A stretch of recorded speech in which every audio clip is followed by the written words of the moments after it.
The nation was still reeling under shock when the arrests in the fixing scandal began. The ring of suspicion was getting bigger now. And soon, the disclosures started getting more bold. We tracked down 3 such men who were in the thick of the fixing scandal. Men who knew the workings of the game completely. देखो, cricket के सट्टे में जो underworld का ही बड़ा role होता है। Underworld और जो माफिया के लोग हैं अंडरवर्ल्ड के, वो पूरा ऑपरेट करते हैं क्रिकेट के सट्टे को।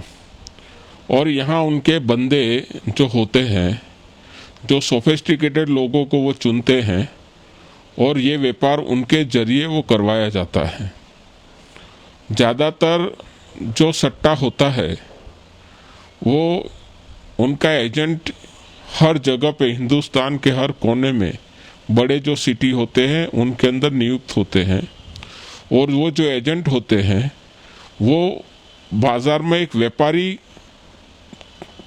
का अपना रुतबा रखते हैं। The world of shame and sleaze was now exposed. Honey traps used to lure players into the world of fixing.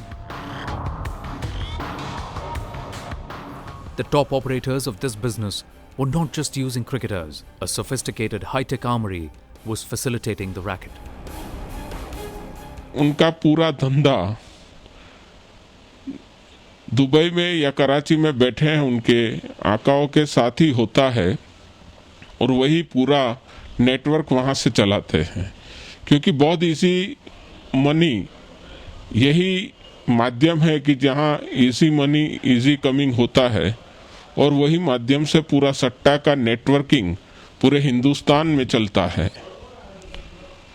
और जो भी कार्य किया जाता है वो एजेंट के सब एजेंट नियुक्त होते हैं और सब एजेंट के द्वारा पूरे व्यापारियों जो सट्टा खेलने वाले हैं उनके मार्फत ये पूरा प्लानिंग होता है। और वो प्लानिंग के मार्फत पूरा पैसा का लेन देन हवाले से होता है और उसके बाद पूरा कारोबार करोड़ों अबजों का कारोबार चलता है। But this was just the tip of the iceberg. The system was very sophisticated and the money trail was traced all the way to Dubai. The link to Dawood was now clearer than ever. Dawood's betting syndicate ranks among the 4 networks which Dawood Ibrahim's D company runs, and Dawood personally manages the betting syndicate. This is the scheme in which the D company has invested or diverted of late 90s. Dawood exercises full control over the betting and fixing syndicate, and the 2 men, Dr. Chotani and Salman, carry out the day-to-day activities in the betting syndicate, controlling the funds and mobilization of funds of several thousand crores across the 3 countries. One man, sitting all the way in Dubai, was running this mega fixing scandal.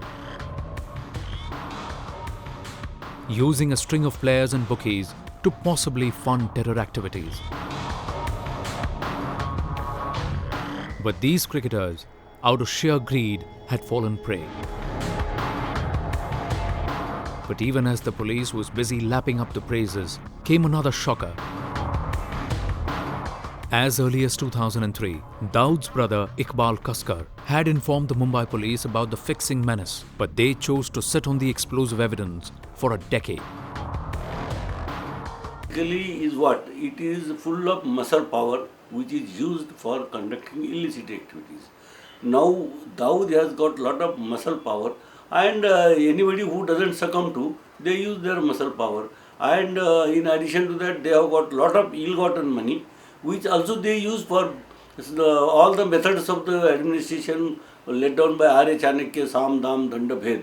All of these things are used, and that is how they are organizing their crime and activities. The inside details of how D-Gang ran its elaborate match-fixing network was revealed right here at the Mumbai Crime Branch way back in 2003 when Dawood's younger brother Iqbal Kaskar was deported to India from Dubai.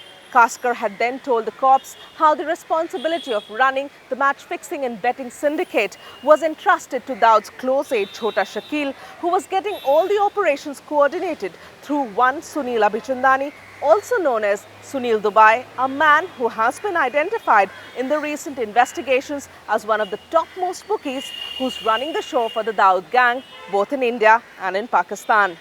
The address and the exact location of Dawood Ibrahim has been known for a long time, and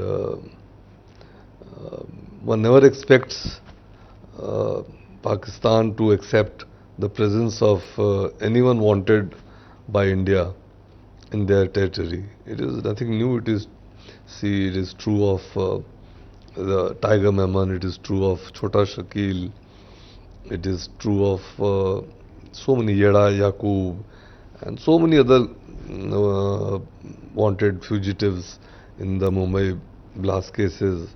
It is only natural that they will not accept, because if they accept or if they hand over anybody, that would mean that nobody would work for them in the future. The facts have been laid bare. The evidence has been put on the table. The investigators have known the links for years now. But India's most wanted man, the global terrorist, continues to dodge the law. One doesn't know the full gamut of his activities or the activities of his gang, but the areas have changed. Like at one time they were into silver smuggling, gold smuggling, then piracy of DVDs and films and music and so on. But their areas of interest keep changing. Ironically, whatever it is about Dawood Ibrahim Kaskar makes headlines. For now, it is the IPL fixing scandal, and the spotlight is once again on him.